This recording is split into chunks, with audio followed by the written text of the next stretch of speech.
Olá! O STJ Cidadão desta semana traz uma entrevista com o ministro Arnaldo Esteves Lima. Ele se aposenta no dia 27 deste mês. O ministro, que está há 10 anos no Superior Tribunal de Justiça, fala sobre a magistratura, direito público, improbidade administrativa, questões previdenciárias, aposentadoria compulsória e a renovação nos tribunais. E ainda a trajetória dele e os 25 anos do Superior Tribunal de Justiça. O STJ Cidadão está começando agora.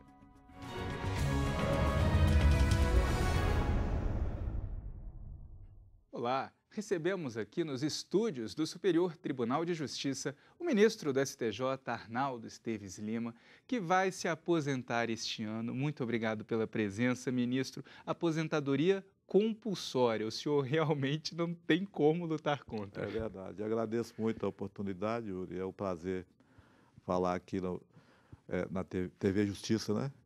E realmente agora, em julho, eu completo 70 anos e, pela previsão constitucional, ocorre a chamada aposentadoria compulsória.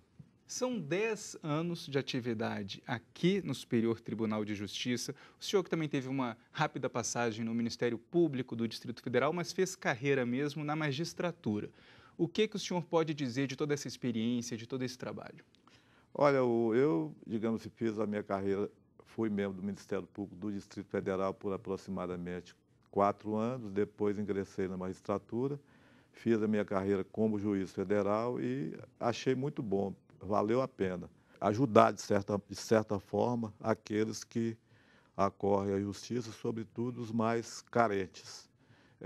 Isso acaba sendo gratificante. Sem dúvida. Então, E na primeira sessão e na primeira turma, quais são os casos que o senhor mais enfrenta no dia a dia?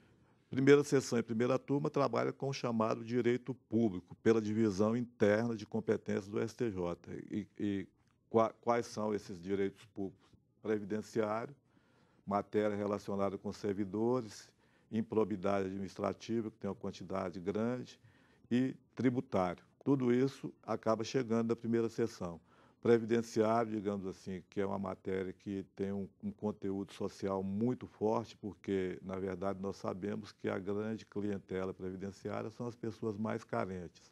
Também tem muitas questões, e a parte de improbidade também envolve muitas questões, porque o Brasil é muito grande e ainda há muito despreparo, digamos assim, dos gestores, sobretudo nas regiões mais pobres, mais afastadas, e muitas vezes o ato praticado, digamos assim, é ilegal, mas nem caracteriza sequer uma improbidade, mas acaba chegando a maioria dessas questões ao STJ, na primeira sessão e da primeira turma. A lei da improbidade administrativa, ela chegou com o foco de tentar combater a corrupção, né, do Poder Executivo, como que as coisas eram feitas, os contratos eram amarrados, sem uma responsabilidade dos gestores. O senhor acredita que a lei, nesse período que o senhor aplicou aqui no STJ, ela tem se revelado eficiente ou nem tanto, só para alguns casos? Não, quer dizer, a lei, em primeiro lugar, é o seguinte, é para o serviço público em geral, não é só o executivo. Também é claro que mais para o executivo, que é um poder muito maior em termos de atuação, né, de gestão. Mas ela se aplica naturalmente aos 3 poderes. Ela tem se revelado útil socialmente, porque isso é um trabalho também, a gente tem que entender que isso é um trabalho mais, digamos assim, educativo, de mais conscientização, de mais preparo, que o gestor, muitas vezes, ele pratica determinado ato na boa-fé de que está praticando um ato correto. Muitas vezes há uma ilegalidade, digamos assim, aplica-se uma verba de forma ilegal, mas aplicou, fez o serviço. Aquilo, por si só, muitas vezes não caracteriza improbidade, que a improbidade pressupõe outros requisitos, por exemplo, o dolo, ou mesmo, conforme o tipo, a culpa. E esse já é o entendimento do STJ, né? O caso só é de improbidade administrativa, a condenação só é aplicada quando se percebe que aquele réu, aquela pessoa que está sendo acusada, ela teria um benefício com Agiu relação dolosamente àquilo. ou culposamente. E não a mera irregularidade, digamos assim, na aplicação, por exemplo, de uma verba, mas aplicou a verba. A aplicação foi irregular, ou foi, às vezes, até mesmo ilegal, mas ficou demonstrado que não houve dolo, que não houve locupletamento do gestor, então não fica caracterizado, em regra, o ato ímprobo, de acordo com a lei. E nas questões previdenciárias, um dos assuntos que a gente vê assim, que a sociedade debate muito, é a questão da previdência social, cálculo do FGTS, do INSS. Isso tudo acaba chegando para uma decisão final dos ministros. Chega um percentual, realmente, dessas matérias a serem decididas aqui. Hoje nós sabemos que aqui no STJ a lei criou o chamado recurso repetitivo, que ajuda muito, porque quando há uma quantidade grande de matérias, de processo tratando da mesma matéria, esse julgamento pode ser efetuado sob o chamado rito do recurso repetitivo e aquela decisão adotada, seja em que sentido for, vai ser extensiva aos casos iguais ou semelhantes. E também a disputa em caso de divergência de entendimento sobre a previdência privada também pode chegar a uma análise Pode chegar, só que essa previdência privada aqui dentro do STJ, ela é da competência da segunda sessão, das turmas, terceira e quarta turmas, e, consequentemente, segunda sessão. E no próximo bloco, eu continuo essa conversa com o ministro Arnaldo Esteves Lima. Ele vai falar dos casos mais importantes que julgou e os 25 anos do Tribunal da Cidadania. Até já.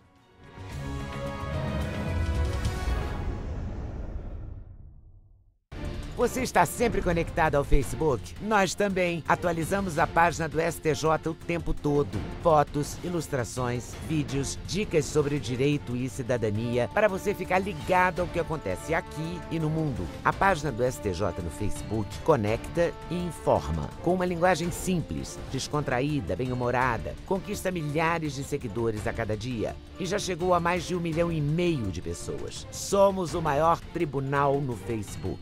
Espaço interativo. Aqui você pode conhecer melhor seus direitos e ainda participar de promoções, sorteios e jogos. De qualquer lugar você acessa as decisões que mudam o curso do país e saem das salas de julgamento e chegam até onde você está, em casa, no trabalho, em qualquer lugar. Acesse facebook.com/STJ Notícias. Superior Tribunal de Justiça, o Tribunal da Cidadania.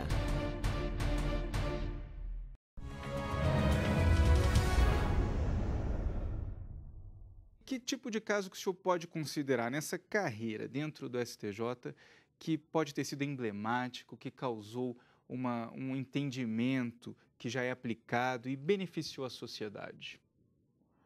É difícil te falar a verdade. Eleger um é complicado. Difícil destacar um, porque são tantos casos. Às vezes uma questão que nem é assim tão relevante, beneficia uma infinidade de pessoas. Então, francamente, eu teria dificuldade de destacar. Agora, tem aqueles casos, por exemplo, que às vezes deram mais trabalho, mas nem por isso seria mais relevante. Socialmente é o mais relevante. Por exemplo, eu quando estava na quinta turma e terceira sessão, fui relator do primeiro incidente de deslocamento de competência que ocorreu aqui no STJ. A emenda constitucional 45 previu que, em determinadas circunstâncias, um processo que originariamente é da competência da Justiça Estadual pode ser transferido para a Justiça Federal. Pode ser, como alguns autores falam, federalizado. Motivação, digamos assim, melhores condições da área federal, da Polícia Federal, da Justiça Federal, do Ministério Público Federal para fazer aquele processamento. Por razões, digamos assim, locais ou por influência política, não vem ao caso. Então, no caso da irmã Dorothy, que foi assassinada, lamentavelmente, em Anapu, no Pará, houve esse primeiro requerimento de federalização e eu fui o relator. Então, já houve, após esse primeiro, parece que mais um só, pelo menos até onde eu sei. Então, foi um processo, como não havia nenhum precedente, era uma questão inteiramente nova, que me deu muito trabalho para analisar, digamos assim, procurar colocar os princípios que deveriam nortear aquela decisão. Qual era o argumento central que suscitou esse conflito de competência? O argumento central é que, segundo o Ministério Público Federal, a Justiça e o Ministério Público e a Polícia do Pará não teriam condições para fazer a apuração, em virtude do ambiente local, de problemas, digamos assim, locais. Mas o tribunal, aqui o STJ, a terceira seção, entendeu que não era o caso de federalização, que a atuação tanto do Ministério Público, quanto da Justiça, quanto da Polícia do Estado do Pará estavam ocorrendo regularmente, de forma eficaz e que não se justificava, portanto, deslocar a competência. Apenas justificava-se, de acordo com a lei, que a Polícia Federal também participasse, apoiando as investigações. O próprio Procurador-Geral da República participou da sessão pelo Ministério Público, fez manifestação oral e a sessão decidiu e não houve recurso para o Supremo, transitou em julgado. Decidiu preservar a competência estadual, no caso. Uhum. Nós sabemos que a Justiça é dividida, embora ela seja nacional, mas tem a Justiça da União e cada estado tem o seu poder judiciário. O senhor acredita que esse sistema dividido em estados, em União e também questões militares, eleitorais, infraconstitucionais, constitucionais, trabalhistas, cada um com uma corte diferente, é o sistema mesmo mais apropriado? O senhor considera ele eficiente?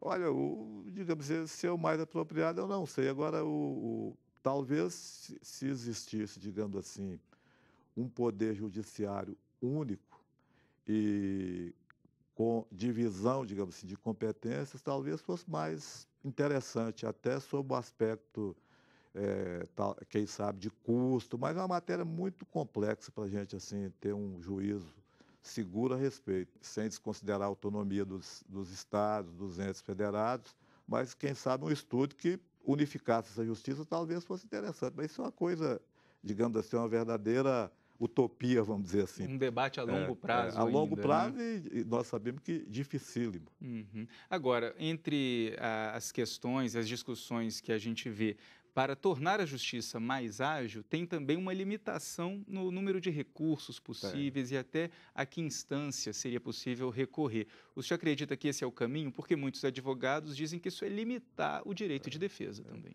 Eu acho que deveria efetivamente ser limitados os recursos. Por exemplo, aqui no STJ, e não é só aqui, nos tribunais em geral, ou nos juízos em geral, o chamado recurso de embargo de declaração. A parte entra com embargo de declaração, digamos assim, não obteve êxito, obteve apenas parcialmente, amanhã vem novos embargos, vai repetindo e o tempo vai passando. A gente, olhando isso, digamos assim, considerando um processo, não teria maior relevo, mas só que são milhões de processos. Agora, a gente tem aquela iniciativa de punir o recurso meramente protelatório. Ela não tem funcionado? Não funciona, a eficácia é muito limitada, a multa não é elevada, digamos assim, conforme o valor da causa ou o valor da demanda. Aquilo é inexpressivo. E também a gente não pode nem criticar porque ele tá fazendo aquilo, a parte está fazendo aquilo, porque a legislação prevê. Então, quem está atuando de acordo com a legislação, ainda que seja uma atuação, digamos assim, que na prática não vai resultar em nada, mas ele está fazendo o que a lei prevê. E o STJ está nas comemorações dos 25 anos. Como que o senhor viu a evolução da Corte nesse tempo e desde que o senhor chegou até hoje? Houve realmente uma notável evolução, porque a gente sente que melhorou muito o ambiente, até mesmo o ambiente, digamos assim, de trabalho melhorou, ficou menos poluído, vamos dizer assim. E no que é mais importante, que é a parte institucional, o tribunal vem cumprindo com regular, digamos assim, satisfação aquilo que é o seu propósito, que é de interpretar a legislação infraconstitucional, de velar pela rigidez da lei federal. É claro que a quantidade muito grande, como efetivamente ocorre, de processo, dificulta esse trabalho. É aquela história, a quantidade funciona em detrimento da qualidade. Isso não tem jeito. Ou é uma coisa ou outra. As duas realmente, uma prejudica a outra. E isso muitas vezes ocorre. O tribunal lida mais com a questão processual, né, na maior parte das decisões. A gente não tem um mérito do recurso sendo reanalisado. Não, tem. Digamos assim, o mérito também é analisado. Uhum. A questão processual existe, mas existe também a questão material, que é comum, aliás, digamos assim, vamos dizer assim, direito tributário. A parte alega que o tributo X foi cobrado indevidamente, por isso, por aquilo outro, vai julgar o mérito, que é se houve a violação ou não da norma tributária, ou da norma do Código Civil, ou do Código, do Código de Trânsito, ou do Código Comercial. Então, isso, ou, digamos assim, do Estatuto dos Servidores. Então, o servidor alega que foi violado o seu direito, porque ele tinha determinado direito, que ele foi, digamos assim, processado administrativamente, sofreu uma pena indevidamente aplicada. Isso é muito comum aqui, aliás. Para avaliar se efetivamente ocorreu violação àquela norma que ele alega violada, uma vez superado o aspecto processual, se examina aquilo. E o problema é conseguir conciliar essa análise minuciosa com a agilidade necessária. Exatamente, levando em conta a quantidade, né, de processos. Uhum. Por isso é que é importante, digamos assim, diminuir o número de recursos, porque diminuindo, os tribunais em geral, não só o STJ, mas os tribunais em geral terão melhores condições de se deter mais no estudo dessas matérias. Daqui a pouco, a última parte dessa entrevista. O ministro vai falar da aposentadoria e da trajetória dele aqui no STJ. A gente volta já.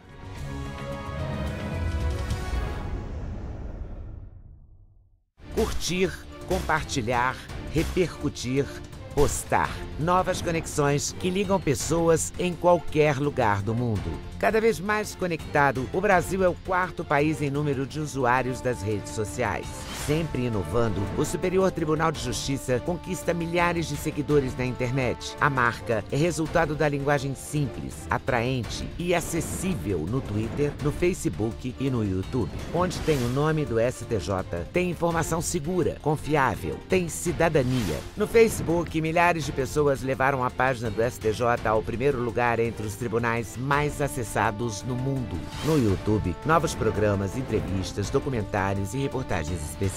E no Twitter, informação curta, rápida, atualizada. YouTube, Twitter, Facebook, o Superior Tribunal de Justiça acredita nas redes sociais e leva a cidadania até você. Superior Tribunal de Justiça, o Tribunal da Cidadania.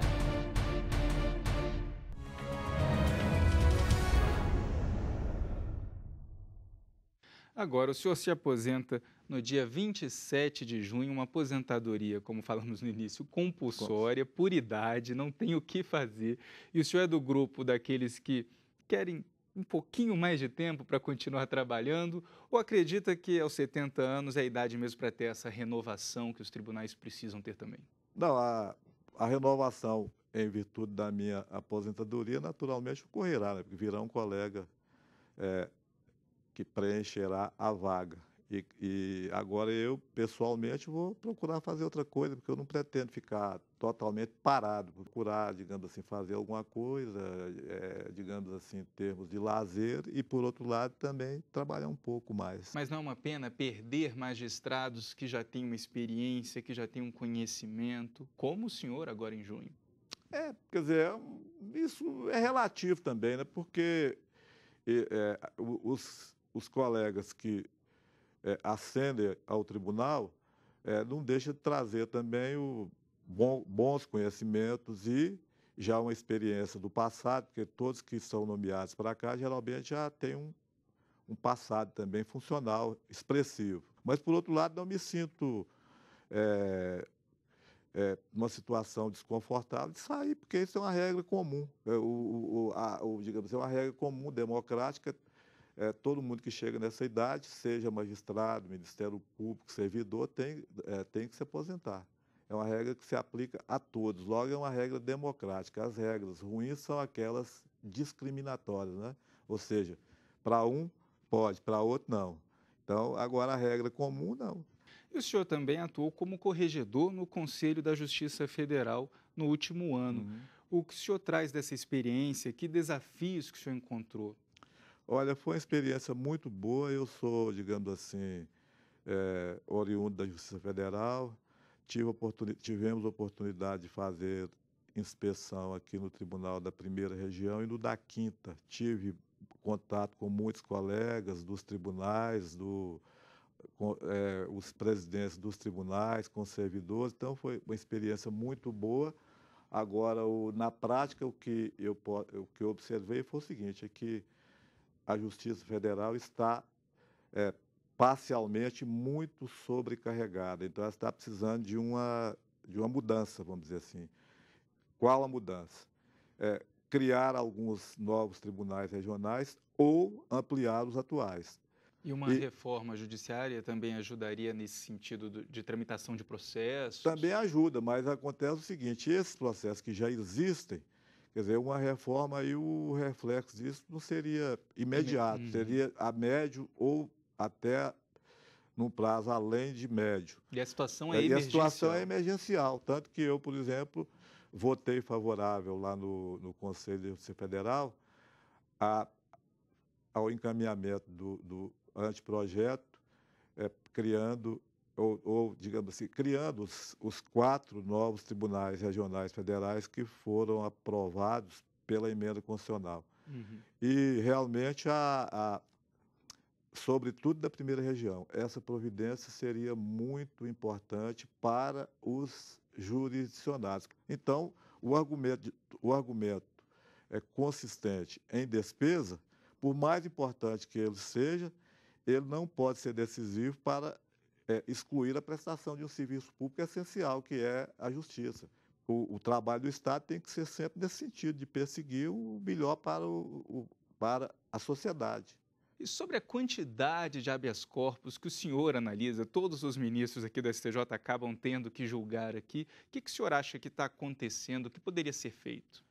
Olha, o habeas corpus foi, digamos assim, prodigalizado de tal forma que, sob certo aspecto, ele foi desnaturado da sua vocação natural. Virou um recurso. Virou um recurso, porque o habeas corpus, qual a finalidade?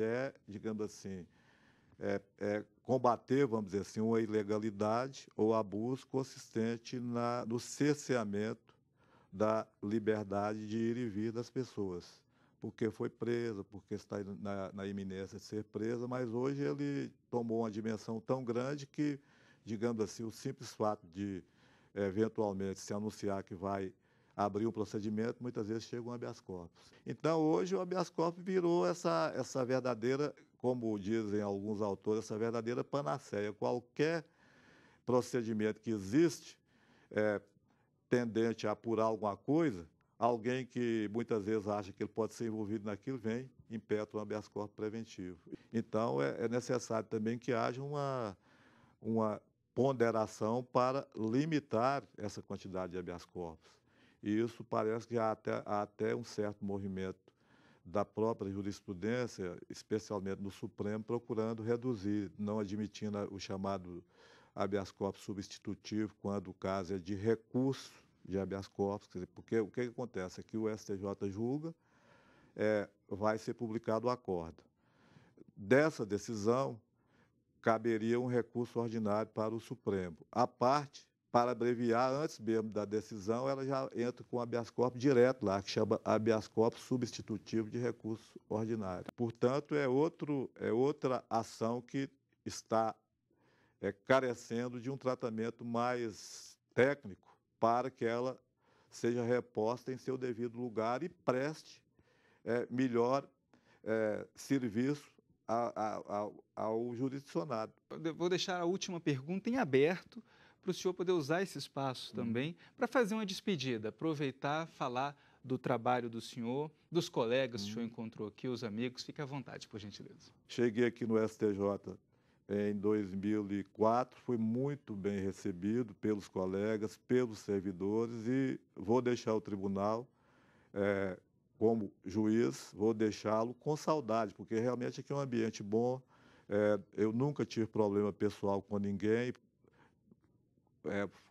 tem um bom ambiente com o Ministério Público, com os advogados, com os servidores, todos do quadro, os terceirizados e, sobretudo, com os colegas. Então, realmente, em termos funcionais, só tem mesmo que agradecer. Perfeito. Obrigado mais uma vez, ministro, pela presença. E o STJ Cidadão fica por aqui. Você tem alguma sugestão de reportagem, crítica ou elogio? Não perca tempo. Mande um e-mail para stjcidadão@stj.jus.br. Para assistir ao programa pela internet é só acessar o site do tribunal. O endereço é este aqui que aparece na tela. Você também pode assistir aos vídeos no canal oficial do STJ no YouTube. Obrigado pela audiência e até a semana que vem. Tchau, tchau.